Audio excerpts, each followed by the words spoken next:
Soyez les bienvenus. Mais avant de commencer, n'oubliez pas de vous abonner et d'appuyer sur la cloche de notification pour ne rater aucune de nos prochaines vidéos. On nous a signalé aussi cette semaine un marché noir pour les tickets de la CAN. Affaire de CAN là, ça commence à faire peur.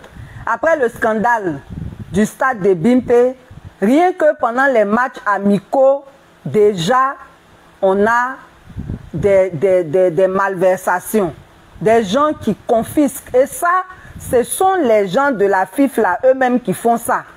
Parce qu'on devait trouver un circuit pour que les tickets soient achetés au prix indiqué.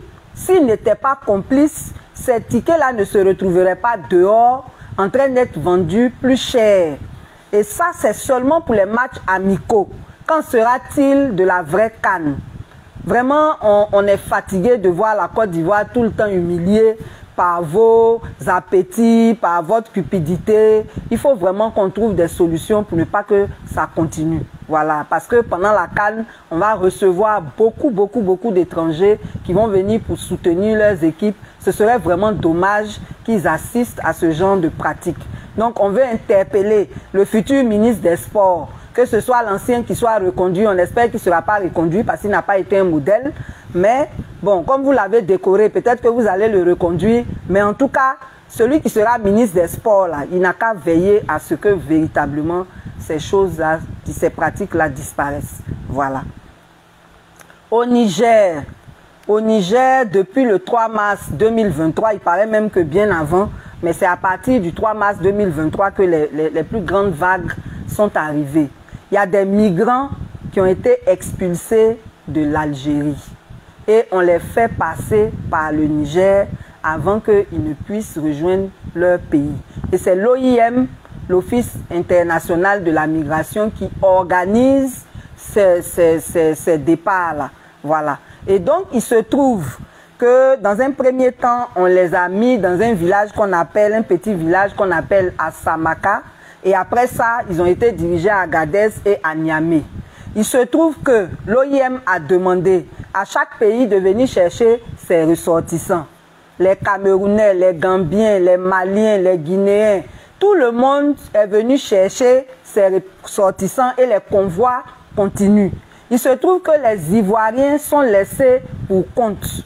Non seulement l'État de Côte d'Ivoire n'a pris aucune disposition pour aller chercher ses ressortissants, mais leur délivrer aussi le laisser-passer pour qu'ils viennent d'eux-mêmes dans leur pays est aussi un problème. Et ils sont là-bas dans des conditions vraiment déplorables.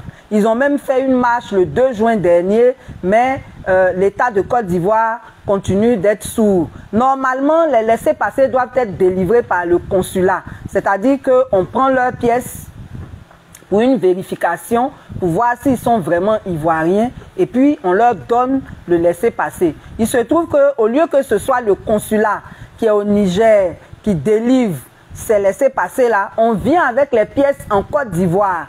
Et depuis des mois, les gens n'ont pas de suite, ils n'ont pas de retour.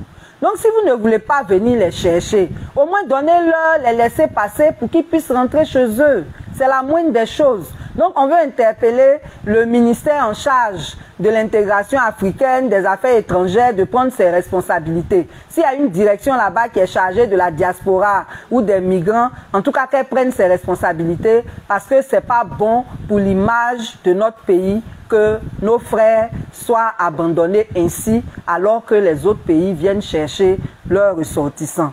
Voilà. Donc ça, c'est vraiment pas bien. Voilà.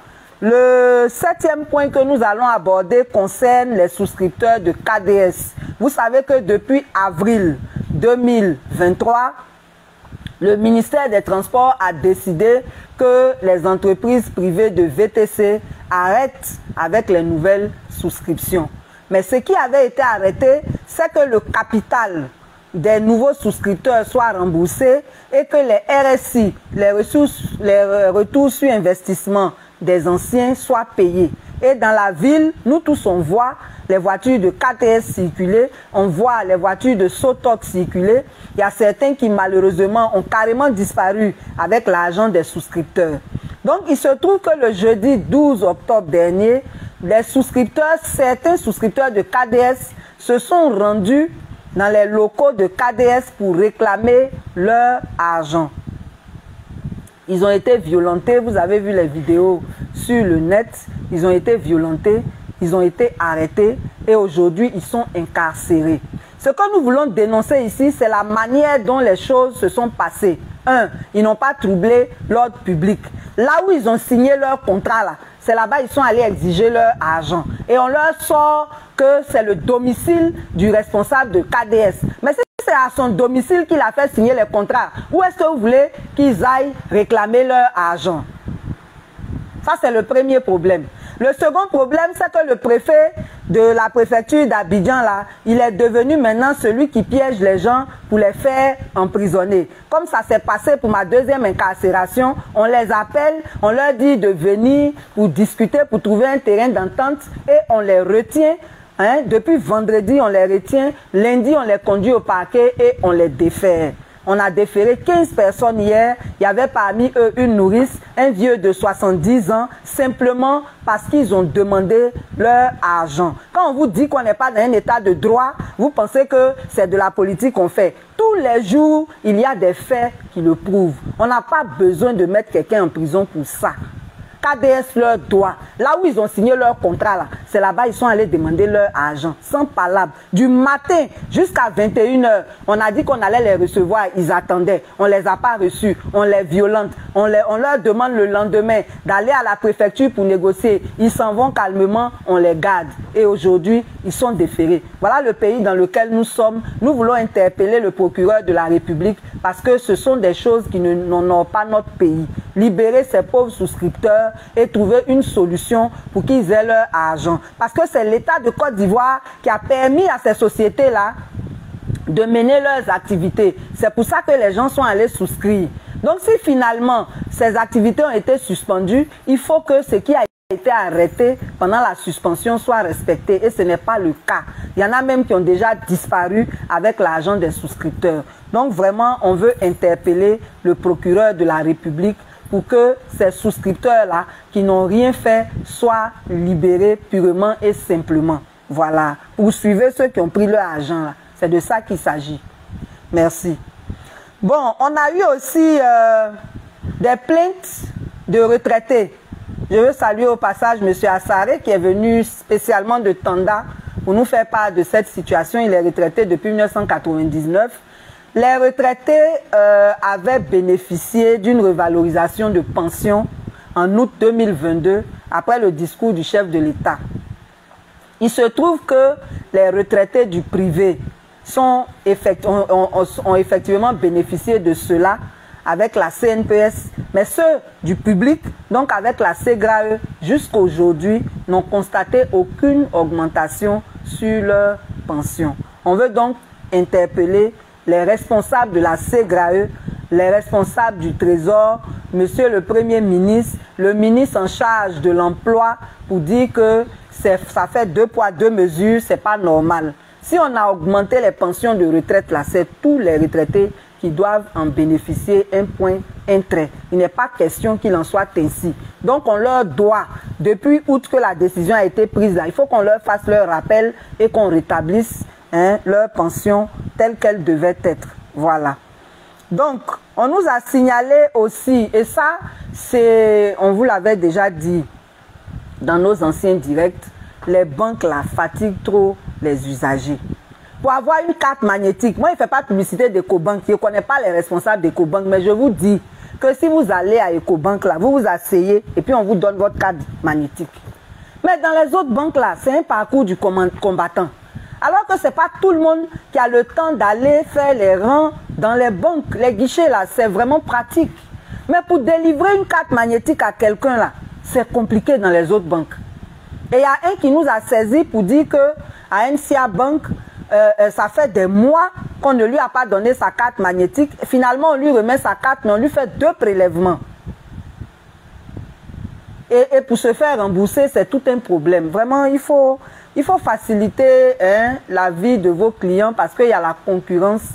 C'est pas la peine de faire des choses comme ça. Moi, en tout cas, quand je travaillais là, quand une banque me fatigue, là, je m'en vais dans une autre banque. C'est les mêmes là, mais là où on te traite bien, c'est là que tu restes. Moi, c'est la solution que je peux vous donner, quoi. Allez là où on vous respecte, c'est tout. Voilà. Donc, c'était ça. On nous a signalé une situation très grave à l'Académie régionale des sciences et techniques de la mer, en abrégé ARSTM. C'est une académie internationale, sous-régionale, qui forme tous ceux qui veulent, enfin, qui sont intéressés par les métiers en rapport avec la mer, la marine et tout ça. Et il se trouve que dans cet établissement-là, il y a les Ivoiriens qui ont leur cours de scolarité à part et les non-nationaux qui ont leur cours de scolarité à part. Mais il se trouve que actuellement où je vous parle là, il y a trop de choses qui se passent là-bas. Aujourd'hui, on ne va pas vous donner tous les détails parce qu'on a reçu tellement d'informations. On va les ordonner. On va aussi écrire aux responsables de l'académie pour voir ce qu'ils nous disent là-dessus et on va venir vous en parler. Mais on dit, depuis le concours jusqu'au diplôme, il y a problème. Corruption dans le concours, corruption dans choses, comment on appelle ça? Le recrutement du personnel, corruption dans les paiements. Il y a des choses même, on paye sans reçu. Les tenues, les dortoirs, vraiment, ça ne va pas. Et il paraît même que à la fin de l'année, là, les gens qu'on prime là, c'est pas sur la base de leurs résultats, hein. On dit on les choisit, selon leur relation avec les responsables. Et tout ça là, on va bien se renseigner, mais on voudrait déjà interpeller les responsables de cette académie-là pour dire que vraiment ce n'est pas bien. Ce n'est pas bien. On n'entre pas dans les détails, mais on va parler avec vous, on va parler avec tous les acteurs et puis on va revenir sur ce sujet, quitte à faire même un focus spécial dessus. On dit même pour délivrer les diplômes, c'est pas là. Alors que les gens payent cher. Les gens payent cher. Donc, on va donner tous les détails, mais on tenait déjà à vous dire que dans cette académie-là, il y a vraiment beaucoup de problèmes. Même les employés ne sont pas vite payés entre le 13 et le 15, malgré tout l'argent qu'on amasse là-bas. Les professeurs sont payés à crédit. Vraiment, il y a trop de problèmes à tous les niveaux. Voilà. Donc, pour aujourd'hui, on n'a pas beaucoup de choses à vous dire. On va parler tout à l'heure de la nomination du Premier ministre, mais on va le faire dans un focus spécial. Aujourd'hui, il va faire sa passation avec l'ancien Premier ministre. Mais est-ce que dans la passation là, on lui aura vraiment dit tout ce qui est important? Nous, en tant que peuple, ce qui est important pour nous là, on va faire un focus spécial tout à l'heure pour l'informer. Ceux qui le connaissent là vont l'informer pour dire que ah, puis Chérie Gbalé a fait un focus là. Elle dit voilà ce qui est important aussi. Voilà, on va revenir dessus. Voilà, c'est tout pour cette vidéo. Si elle vous a plu, n'oubliez pas de mettre un like et de vous abonner si ce n'est pas encore fait. Sur ce, merci et à très bientôt.